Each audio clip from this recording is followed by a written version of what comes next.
of all, those of you that celebrate it, but it is also the end of the month. Now, for me, I like to call it really the start of something fresh. Today, we're going to learn some insightful things, but most importantly, I want to really just be able to uncover the reason why we show up every single Thursday at 8 p.m. I want to welcome all the new Lions that are on the call and all those that acknowledge that they weren't able to make it tonight. But today, I just want to welcome you because we're going to have someone very special, as I promised you last week, come up and actually be able to share some insights with you. But before we get there, for those of you that are on the call today, I want us to remind ourselves why we show up every single week, Thursday at 8 p.m. EST. We show up because of three simple words: brotherhood, blessings, and breakthroughs. The brotherhood between men. The only time you look down at a man is when you're picking him back up. The blessings from above and what God has planned for you. And of course, the breakthroughs. The breakthroughs may be something I say, it may be what another lion says, but be open and be receptive to those breakthroughs that may help you unlock certain parts of your life. Now, last week was interesting because last week we decoded a lot about finances. It was a heavy topic, and I really wanted to give that value when it came to finances and certain things that I've been able to learn over the years as a financial life professional. And being in that case, the playbook of finances, we got to decode three simple things. The first one was the intentionality.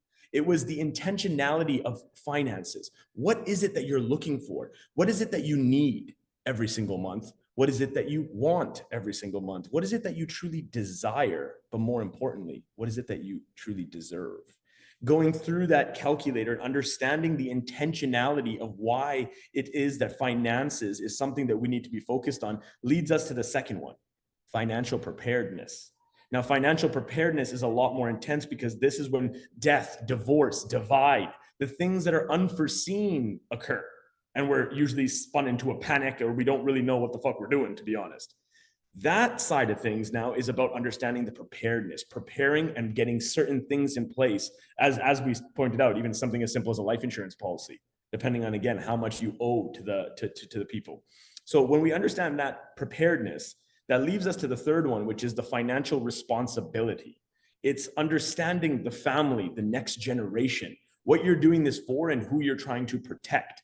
Being able to actually have the response ability, the ability to respond in these types of given circumstances that we deal with. And this is, guys, we're all men on this call. We deal with some shit, don't we?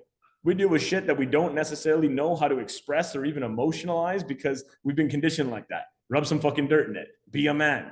But unfortunately, in the world that we live in, we have to start to understand that health is not only just finances. Although finances is very important, there's another type of health that we need to start to address, which is the mental health, which is the mindset, which is understanding on how you can truly articulate and connect both internally and externally. As a communications coach, I dive into the ability to public speak. But when we also go into the internal thought of how are you speaking to yourself? How are the words when you're trying to motivate yourself to get out your bed and go out and work out in the gym versus sleeping in or clicking that snooze button that we've all been to, we've all done. So when we start to understand today's theme and topic, I want us to start to understand mastering the way you can think, speak, and connect, and specifically in that order. Because if you can think correctly, you can speak correctly, then the last and final one is really the moneymaker. It's connecting. It's the ability to now monetize those connections and be able to get into a group like this, a room like this, and to be able to articulate and to be able to convey and to be able to accelerate your growth. So today, and for all those that are starting to join us, and I just noticed that there was a couple people waiting in the waiting room. So for those of you that were waiting, I apologize. We're going to get everyone locked in here. When I talk about mastering the way you think, speak, and connect, I want us to, if I were to just ask you a couple of questions here, like who can agree with me right now that if you could release certain parts of anxiety or overwhelm as a feeling in your thought pattern, would that be beneficial? Would that be helpful? Now, would we agree that if you could influence with ease and be able to convey your message, your product, your services in the right way, that we could actually close more deals and be able to truly take that next step in our businesses? But what happens if we could actually unlock the combination to our mind? I like to say this because this truly is the foundation of my content that's now being released, which is all about the blueprint of communication. And how this all started was something very special. And for those of you that are just joining here, welcome to the Lion's Den. I do see we have a woman on the call here. So JC, if we're gonna make sure we're gonna keep this exclusive. This is a men's only club. We appreciate you, Juliet. But unless you get on camera and you can prove that you're a man or it's your husband coming in, this is a men's only community. And we appreciate that. But the reason why I come to this is this: I love studying. And you guys know this because you see this every single week. I love studying the greats. I love studying very specific greats. And one person that came to mind that I wanted to share today with the theme of health, of mental health and mastering the way you can think, speak, and connect was somebody very powerful back in one of the first centuries, actually, a Roman emperor named Marcus Aurelius. And I've been doing a lot of studies on him and his teachings and his philosophies. And it's starting to give me insights on the Stoic way of living and certain aspects of the Stoicism that really hold true to our day-to-day today. Now, later on, you're going to hear from an incredible man, Dr. Ray himself, and he's going to be coming in. He's going to be actually sharing some insights with you from his perspective, from some of the things that he's been able to learn when it comes to health and specifically mental health. But let's go back to that Marcus Aurelius. Let's go back to understanding that he was well known for his it was the meditations that he created, which was just basically his thoughts, beliefs, and notes of life. Like, I love making notes of life. I don't know if you guys, but I always carry a notebook on me. I'm always writing things down, creating that, whether it's voice notes, like just normal notes, creating your life experience into it. And over the years, this Stoicism came out of a lot of his thoughts, beliefs, and understanding those notes of life. And three main areas I want to share with you guys today that I feel would be really insightful before we get started with Dr. Ray is understanding to master the mind. Now, mastering the mind from a Stoicism perspective comes down to three elements that I've modernized for our benefit. The three basic ones are understanding your physical, your ethical, and your logical. Physical, ethical, and logical. Now, what does that mean? Let's break this down. Let's break this down into a modern way again that we can actually understand this. Now, when we talk about physical, I'm talking about desire of objects, the desire of objects or a status. This is the first thing that men fuck up on the most, because we feel that if we can get objects, if I can buy a house and I can get a nice car and I got a nice watch on, that is the definition of success, because that's how women also are portrayed. Well, I need to have a man that's making, he has to be 6 foot tall and he's got to be making over 6 figures. And they have this perception. So we really define success initially with the desire of objects and status. Now, for myself, I did this for many years. When I was younger, I was all about that. It was about getting that fast car. It was about wearing the nice watch. As much as I love that now, at the beginning, I was chasing that. I was chasing, thinking that that was going to achieve success for me, wearing the nice clothes. Then I got to status and I was like, I'm going to be the youngest one doing this. I'm going to go out there and I'm going to crush it. I'm going to do all this, be successful. But what I started to understand is short-term versus long-term. Do you want the instant gratification, or are you willing to put in the work that we were traditionally known to do and this generation sometimes lacks? Now, with that being said, controlling the impulse is the most important thing when it comes to the physical round. The first round of physicality is that impulse, controlling impulse. That impulse to saying, that's the next get rich quick scheme. Should I invest in Bitcoin? Let me throw everything into it. What is it, that new thing that somebody's fucking selling? Everyone's selling something. Everyone is selling something and trying to get you into the next community and trying to do everything. Hence, we are doing it. We have product lines. You're on this call for a fucking reason at the end of the day. But what I don't understand, though, is the controlling of impulse of certain things that are now modernized. Things like meeting up at bars and drinking alcohol and doing things that, again, I've done for many, many years. But I'm going to give you some insights on what health means to me and some of the journey that I've gone to because of understanding the desire of these objects, the desire of this fake facade, short-term pleasure is what's holding us fucking back from being the lions that we fucking deserve to be, to uncage our roars, to be able to get out there in the world and actually be the proud lion king that we need to be. Now, when we get into the second one, when we get into ethical changes the game a little bit, because ethical in the sense of integrity is what I like to say, is what you do when nobody's watching. Like, what are you willing to do when nobody's watching? Like when you're on camera or you got people around you, you got family, you got friends, and people are actually analyzing you. That's one thing. But what do you do in closed quarters? What do you do in your bed? What do you do at 2 a.m. when your mind is racing so fast and you have no idea how to calm it down so you can get some sleep to wake up the next day and go bust your ass all day trying to figure out the next step? But what you do when no one's watching really understands the exact momentum that you're actually on. And I'll give you an example. When I was driving from Calgary all the way to Tampa, it was 3,100 miles and it was about a 43-hour journey. The first 18 hours I drove straight. I did 18 hours strong. The first 10 hours of that was no music, no ebook, no nothing. It was my thoughts within myself. I imprisoned my own brain to understanding I'm going to reach Tampa before October 1 so I can start my goal, because I had a very specific goal for the month of October. But I had the momentum and the energy to say, what am I going to do when nobody's watching? What am I going to do when this is not going to affect anybody or anything besides me? I took 10 hours to imprison my mind in order to have the self-reflection, the thought patterns, the hurt, the emotions, the ups, the downs. I gave my mind permission to express things that I needed to get out to give me the clarity to come into Tampa with the mindset to accomplish the goal that I'm going to share in a bit. So when I talk about even things like, actually, you know what? Even just bringing up drinking. Let's bring up drinking again. That was one of the commitments at the beginning of this month, was not drinking for the month of October. And I'm proud to say 31 days strong. And it's incredible. Even Halloween, I go downstairs, like it's 30 miles, like I'm good, because there's a bigger mindset at heart. The ethical, again, going thing is doing things when nobody's watching. When I'm sitting there at a bar by myself, even during the airport, I could have had a sip. Nobody would have known. It could have been something to calm me down. But how am I sticking to the word that I'm committing? See, we make a big mistake about understanding our commitment to our word. You know, I was with my girl a couple months ago and I said that to her. I was like, yeah, babe, I'll be home at 7:30. I'll be home at 7:30, and ended up coming home at 8. She was mad at me. I was like, babe, come on, it's 30 minutes. Come on, relax. We've all been there. Every man's been there with the woman. But the thing is that what she was hearing is that you're not sticking to the commitment to your word. You said 7:30, you showed up at 8. As much as it's an easy release from me, hey, babe, I was just with the guy. Sorry, I got a little late. There was traffic, and no big deal to me. But in her mind now, she's seeing it as me lacking commitment to my word, which is now shaking up a little bit of the foundation to our relationship. So when we understand that the small things matter, doing things in close quarters when you're by yourself is very, very important. So think about that.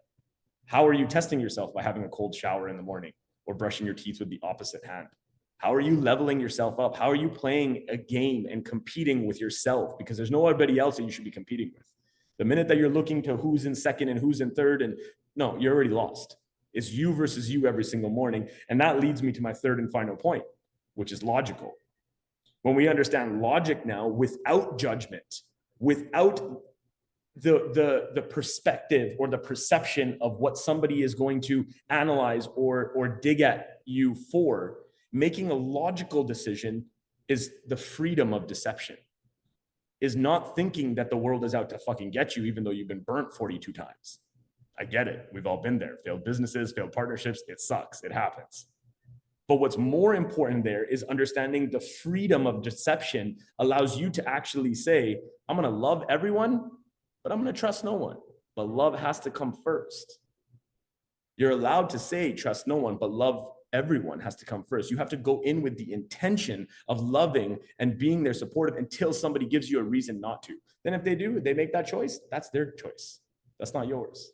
Again, more emotional control on that. Removing the emotions versus numbers don't lie. Numbers don't lie. It's very, very simple. We try to overcomplicate things in our day-to-day with all the problems that we fucking deal with every single morning. But what we need to start to understand is that numbers don't lie. If I can quantify my thought patterns, if I can quantify my actions, my results, and actually tally chart my tasks in a day and say, these are the 5 I need to hit, how many did I hit today?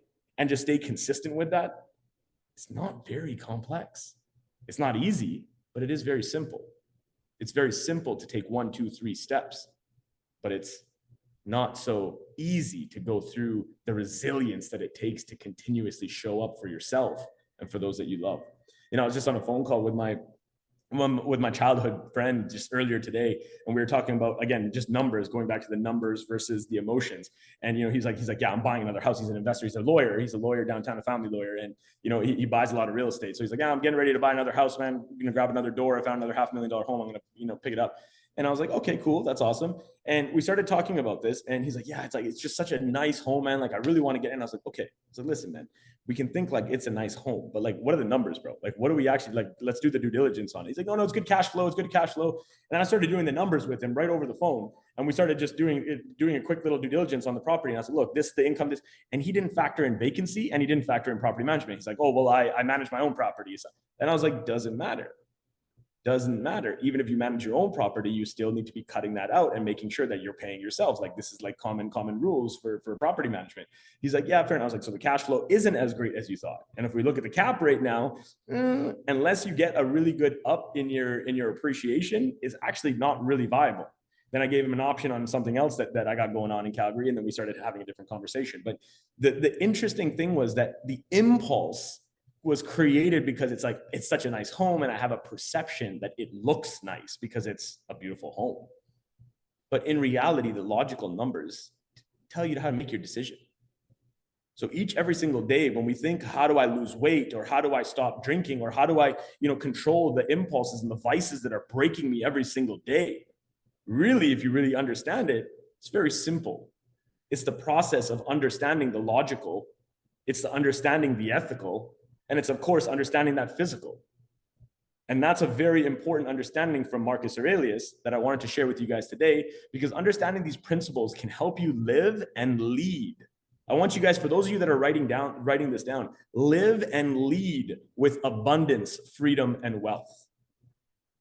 When we understand that, that's the way that we want to live. Going back to what I said, even last week about finances, we have a need number. Our need number is what we need to make every single month to survive. Then if you times that by 2, you get your want number. You get your want number. So that's your want number. And it says, okay, that's what I actually want. But then if you take the original number and you times it by 5, so let's just do numbers out loud. $2,000 is your need number. Let's just call it low. $2,000. Your want number would be 4,000. Okay, double. Your now desire level is 5 times. So that would be 10,000. Like desire, like that's now driving the beautiful car, that's getting the house. Now you're at 10,000. Okay, perfect. But when we get to the 4th level of deserve, that's 10x, like Mr. Grant Cardone would say. That's 20,000 a month, being able to be what you deserve. Now, if you do some more calculations on that, and you start to understand that this is all based on the worth that you have that is really in caliber to achieving the income. And when I say that, there's a reason why Myron Golden charges $350,000 for a day of his coaching. How can a man charge $350,000 for 8 hours of his time in a day? How does Tony Robbins charge $750,000 for 3 hours on a stage? John Maxwell, $125,000 for 90 minutes for him to talk about leadership like he's been doing for the last 40 years. When we start to understand principles, the key tip and trick that I want you guys to utilize today, because I always like to give you guys something tactful that you can use, something that's helped me get through a lot of these things when I'm in a mindset of maybe that 2 a.m, like, sitting there and trying to figure out how to calm yourself down. Then there's scenarios where you're driving, or you're in a situation where you're putting out a fire at work. A simple, quick meditation trick that I like to use, and whether you call it meditation, yoga, whatever we want to label it as, but a really quick way that you can do anywhere, anytime, is box breathing. Box breathing. And box breathing is very, very simple. You draw a box in front of you. You get your mindset completely focused on, I need to draw a box. I'm in a panic-like state. I'm in an overwhelm. I'm anxious. I'm feeling something that's off without me making that logical decision. Start at the top corner. Perfect. 5 seconds, 3 to 5 seconds. Deep breath in, out. In, out. Draw yourself a box. Now, the key to this is that you have a code. Remember, I was talking about combinations. You have your own code. So you have to do this, and you have to figure out what your code is. What is your number of boxes? How many boxes do you need so that you can refresh, reflect, and get your mindset reset? That's the key there. And when I say this, because I'm going to bring Dr. Ray in, it's going to be incredible because you're going to hear some good insights as well too.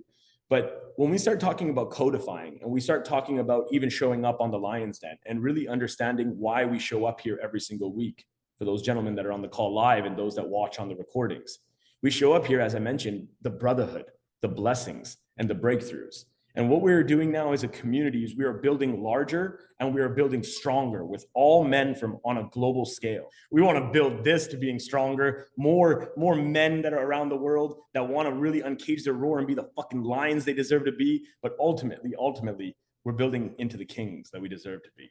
So I want to share a quick story before I bring Dr. Ray in. And, you know, I mentioned a little bit of it earlier, but I really want to get a bit more vulnerable on this and say, you know, this month was a very interesting month with a lot of things that were happening in my relationship last month and a lot of things that just, you know, everyone's always dealing with business and all that kind of stuff. But realistically, a commitment that I was making to myself because I knew that there was a problem.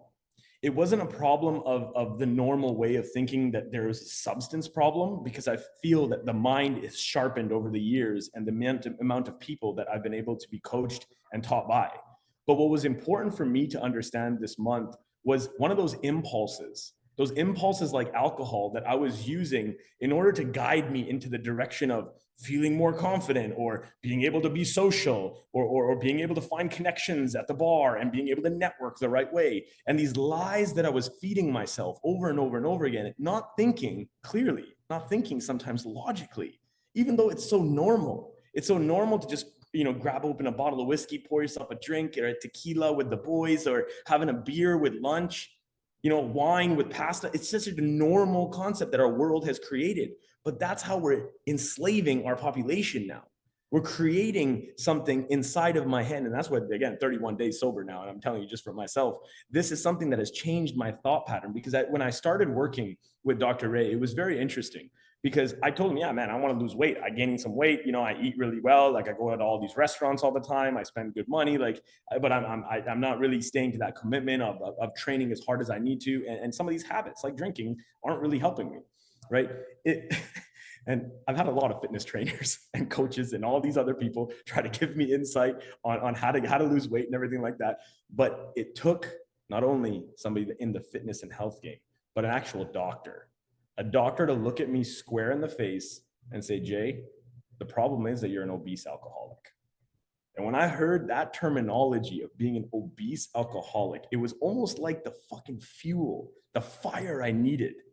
The real tangible, like that worked more than showing up to the gym and telling me which weights I should push and how do I get on a treadmill and run. Like just those words alone sparked something inside of me. And the next set was alcohol is for losers. And that statement is going to probably come back today because that's one of the most profound statements that has gotten me through 31 days with ease, without any tension or anything against me knowing that the next step is on me. And what was interesting about this is not only did I stop drinking this month, I actually lost about 14 pounds. I've done about 14 pounds just this month, and that's been incredible. And on top of that, I've grown personally and professionally, and I've had an interesting up and down roller coaster about my relationship. But at this moment, I will happily announce I'm in a very happy, healthy relationship, and she's on her way to Tampa. She'll be here tomorrow afternoon. So amongst all the ups and downs that we also get into with the women in our lives, there is also that ability to be able to have the right thoughts, the self-reflection, to get mentally strong up here, to own my mistakes, own the choices that I was making and the habits that I was creating that I wasn't even looking at. I didn't see it from that perspective. I thought of it as in like, yeah, babe, let's go for dinner. And I'll grab a beer and I'll grab a double and I'll grab this. But I was sitting there drinking by myself, even with my woman. Getting rid of that, I actually got to really focus and get clear on exactly why I want to be in this relationship and why I want to build my next generation. So one reason was, yes, this man was ruthless. And he has some incredible insights. But one thing that I want to say before I bring him on is listen to the man's confidence. Listen to the resiliency. He's not called the resiliency doctor for a reason. He is a living and testimonial breathing individual that's going to give you guys some insights and hopefully some encouragement. I'm going to trust that, actually. I'm not going to say hope because hope is for the hopeless. But Dr. Ray, I want to bring you in. I want to welcome you to the Lion's Den, and I want you to share your message with the guys, and then we can open it up for some Q&A towards the end if any of you guys have some questions. So welcome, brother.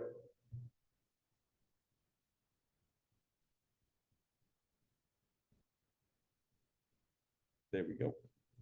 Oh my God. Thank you for the introduction. And guys, first and foremost, just want to tell you it is an honor to be here. I understand that time and energy is our greatest resource, and I don't take your attention lightly, especially on this evening. And Jay, also for you, bro, thank you. Thanks, JC, for setting this up. And guys, just want to let you guys know, man, Jay is not a gatekeeper. You guys are in the right set and right circle, because he had this thing that influenced his life. It influences his marriage to be. It influenced him so much, and now he just wants to share with you.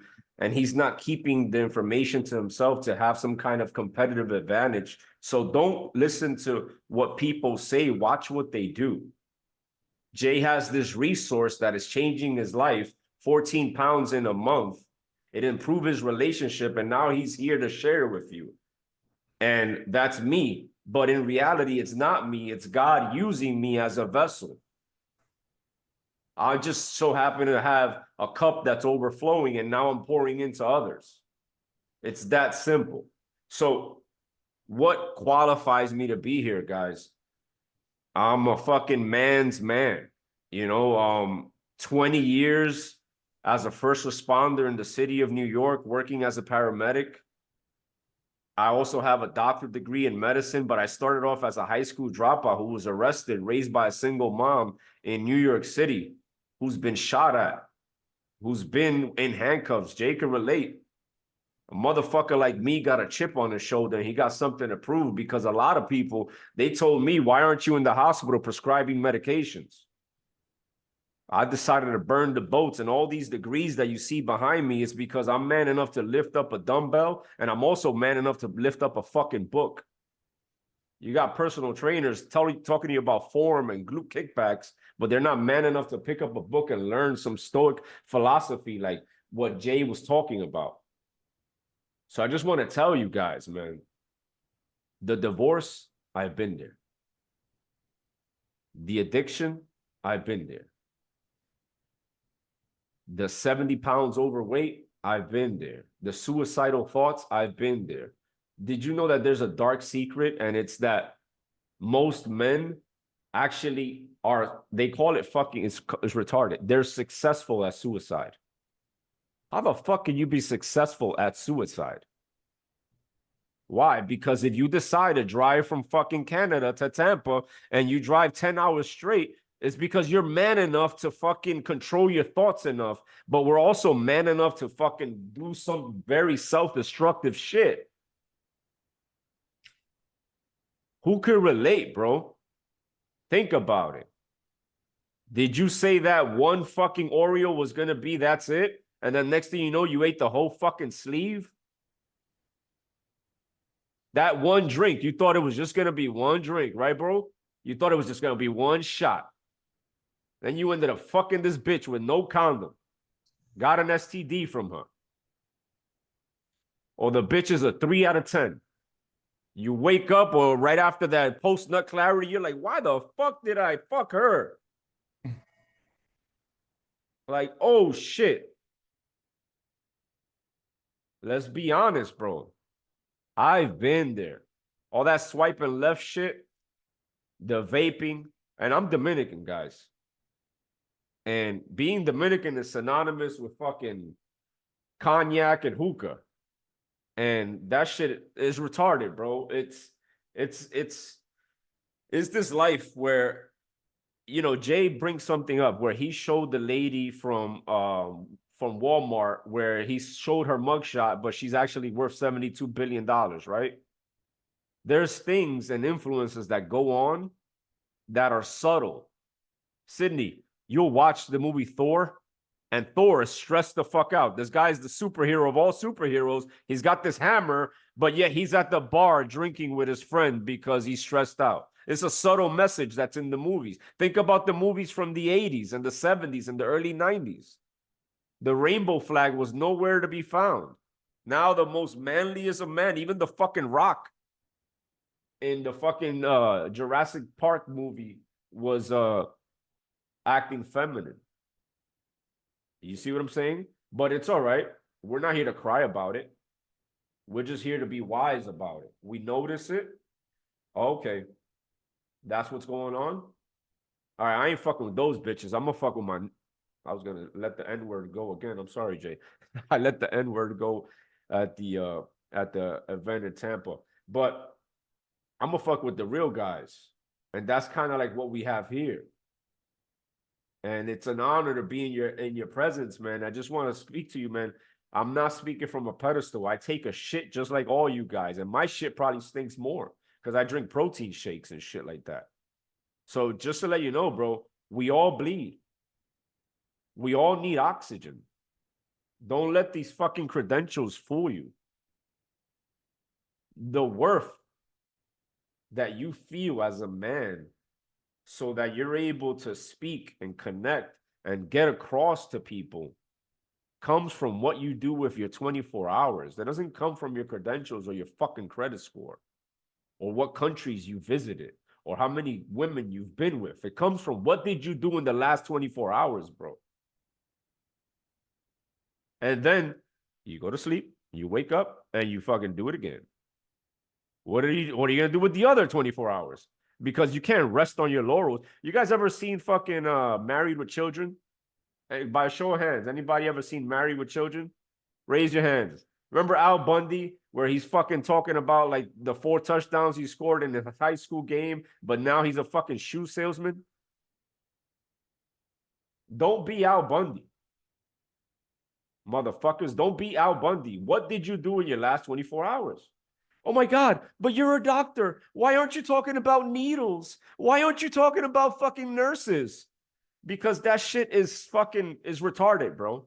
I got in the system, the medical system, that is. I was getting ready to enter residency, and I was like, fuck this. This shit doesn't align with my morals. I'm going to do my own thing.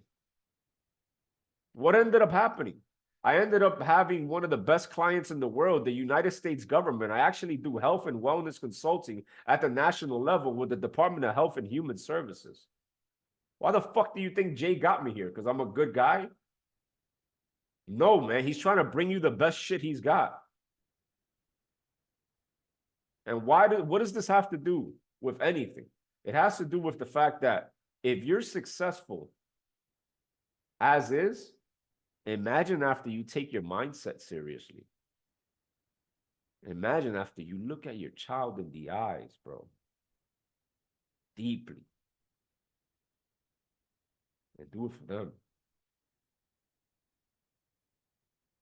Just imagine that, bro.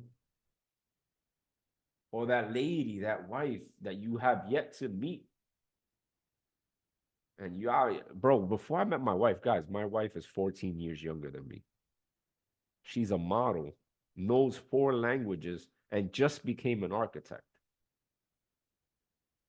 It's on my fucking Instagram.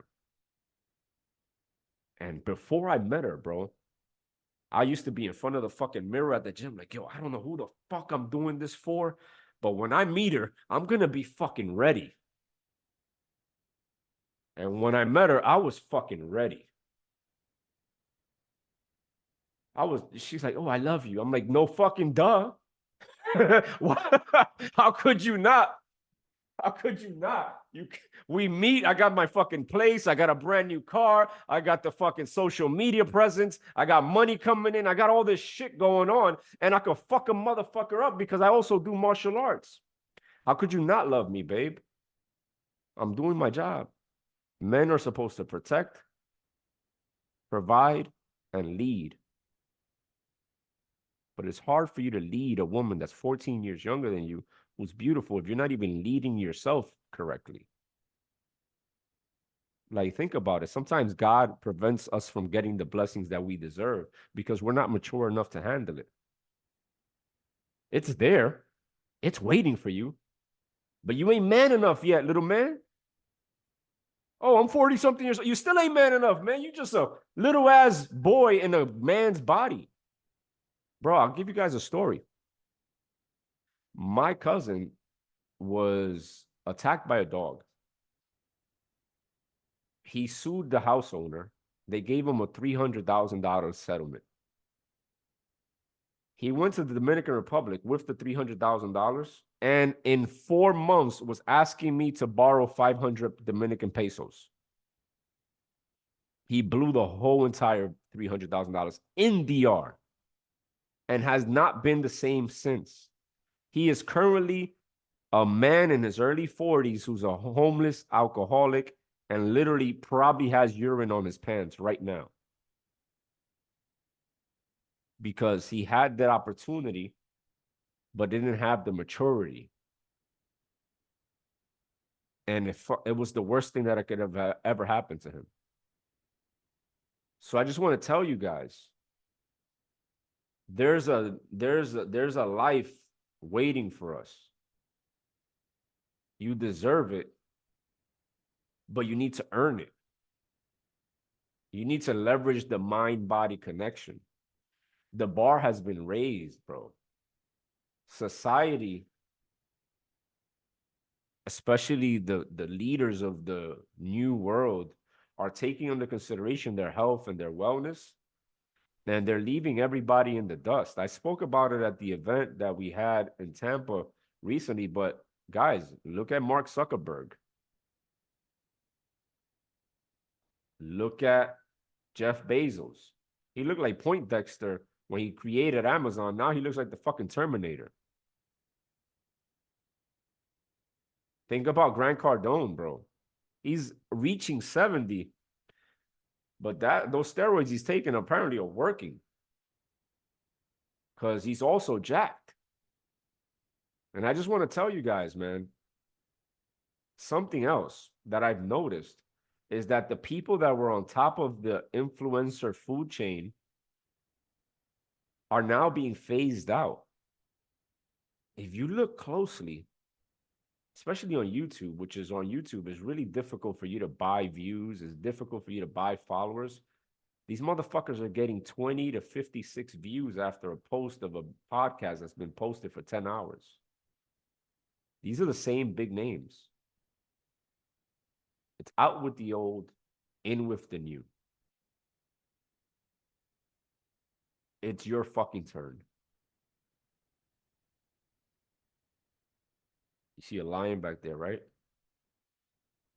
That same helmet I wore while saving lives in the streets of the Bronx, New York, holding dead babies in my hands.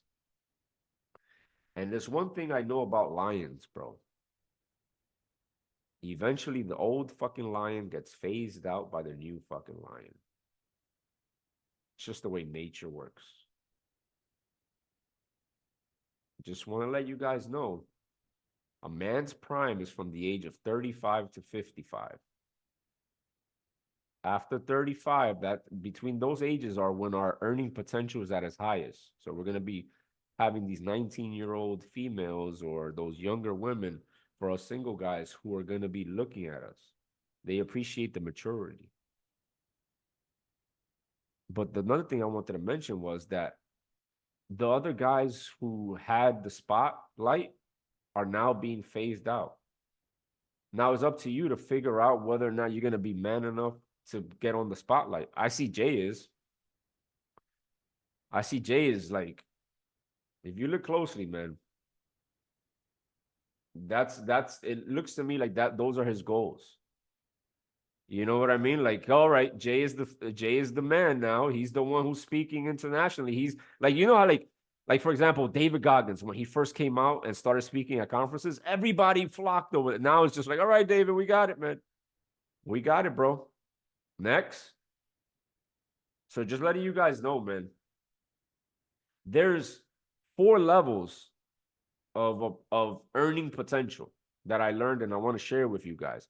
You got the implementer, the manager, the communicator, and the innovator. So let's think about a construction site. The construction worker makes less than the project manager. The project manager makes more than the construction worker because he's managing more people. The communicator is making more than both of them because when you think about a communicator, who are we thinking about? Joe Rogan. These are people who are using their communication skills to send the message. This is why communication is so important. And then you have the innovator. Think about Steve Jobs, who created the iPhone and the iPad and all this stuff. So think about where you're at in this hierarchy of money creation. Are you the implementer? Are you the project manager? Are you managing teams? Are you communicating a message to the masses? Or are you creating something brand new that the world needs? And that will tell you why your bank account is where it is. So I just want you guys to realize it's easy to communicate at a high level. You just need to leverage the mind-body connection. Because how can you communicate effectively when you're relying on artificial intelligence and not using your emotional intelligence? How can you communicate effectively if you're eating sludge or you're lethargic? It's impossible. We're performing at a suboptimal level. And like Jay said, like, yo, bro, why the fuck are you so honest with me? You know, I mean, he didn't say it in those words, but that's the aura that I felt. And it's because honesty is love. Love ain't lies. You know, so that being said, man, that's my brief introduction. You know what I mean? Like, I'm here for you guys. And I hate the fact that there's so many things working against us. And I've been able to notice it. And like Jay said, alcohol is for losers. And it's something as simple as alcohol, man. It's something as simple as alcohol where we're raised to think it's okay. Or in my culture, Dominican culture, we think that womanizing is okay. Dispersed energy gives you dispersed results. You see what I'm saying? So that being said, guys, I could go on this topic for days, but I would love to hear any feedback. If you guys have any questions, how could I help? Any roadblocks, anything at all? Gentlemen, this is the time to take advantage of this for sure and be able to ask some of those deep desire questions. Now, I want to just say first and foremost, thank you so much for coming up on here and being able to share that with the Lions on the call, because I think there's so much value that just came out of that in so many different things. One of the main things that I really got out of that was the protect, provide, and lead. We are forgetting what our natural born ability is, what our duty is, our duty to wake up. So that is just one of the most powerful things I've heard you say, but just in general, just us having that refresh, having that reminder, being able to really instill that into what we're doing each and every single 24 hours. Those 1,440 minutes, those 86,400 seconds that every single man on this call and every man that's watching has each and every single day. Now going into like the implementer, the project manager, the communicator, and then the inventor, I think it was, or the innovator. Yeah. That's incredible. Like, scale yourself. This is, again, use these as tactics to measure the metrics. Where are you on that scale? Where do you want to be? Give yourself the destination and know where you're at so that you can create your map. It ain't going to always be fun. It's not going to always be easy, but it's going to be able to have that journey. And that's just profound there. So I want to open up the mics for those of you. We actually, I'm sorry to interrupt, Jay.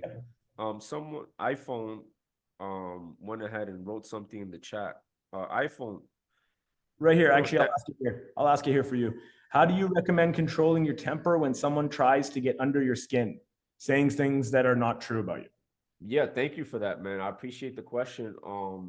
And ideally, just to give you some context, iPhone, I would have loved to hear it from yourself, verbally and with your camera open.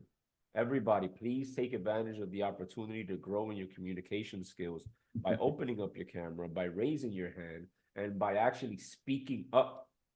This is John from RiseCon 2024. We met at the rooftop.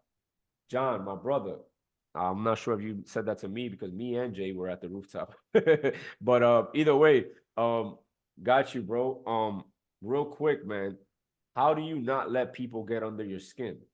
I got the answer for you, bro. Win. Fucking win, bro. I look at people who are passively aggressive. I look at people with road rage, and all I see is a fucking loser having a bad day. Because on the flip side of it, if you just found out you lost 16 pounds, if you just found out you made an extra $50,000, if you know that you look to your right and your wife is beautiful and she's right next to you, and then you look at the back seat and your baby is healthy and smiling, and you're impacting people's lives, how could you possibly have road rage? Go ahead, bro. You cut me off. It's all good, man. Do your thing, man. I hope you get to that red light faster. Bro, how could they affect you? How? How can someone fuck with me, bro? I live a hard life, dealing with life as United States fucking society deems it. It's easy. Live hard so life is easy. Live hard so life is easy. So you got people who are passively aggressive. If anything, it says more about them than it does about you. They're trying to, like, guys, listen to this. Stress is the on switch for a dormant disease that's lying within you and will turn on if you don't know how to fucking mitigate your stress. I had an autoimmune disease that turned on because of stress. Stress will turn on a heart attack. Stress will turn on so many different things that is just waiting for you to turn it on. And stress is also one of those things that people will share with you without your consent. If a doctor wants to touch you, you need to sign a consent form. But stress is one of those things that motherfuckers will share with you without your consent. So people that are trying to get under your skin, people that are acting like passive aggressive little bitches, like fucking the majority of men out there, you got to be winning so hard that it just doesn't phase you, bro. Think about the energy that I have right now. How do you think I'm going to react if there's a passive aggressive bitch to my right or my left right now? I'll just be like, bro, I'm too busy winning. I got people to help. I got shit to do. The devil's got you. I'm not going to let the devil within you distract me, who's on a God's path.